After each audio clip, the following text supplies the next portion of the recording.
అబ్రాహాముతో, మోషేతో, ఇశ్రాయేలు ప్రజలతో అనగా మన పితరులతో మాట్లాడిన దేవుడు ఈ దినముల అంతమందు ప్రస్తుతమందు మనందరితో దేవుడు ఎలా మాట్లాడాడంట? తన కుమారుని ద్వారా మనతో మాట్లాడాడట.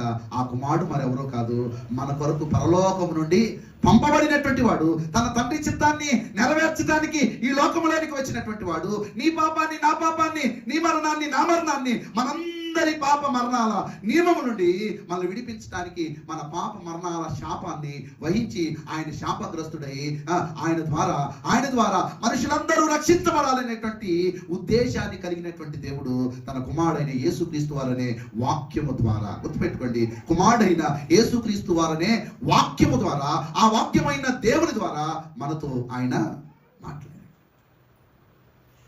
అందుకొరకే వాక్యాన్ని చదువుతున్నప్పుడల్లా మన హృదయంలో ఒక ఆలోచన పుట్టాలి, దేవుడు మనతో మాట్లాడుతున్నాడని.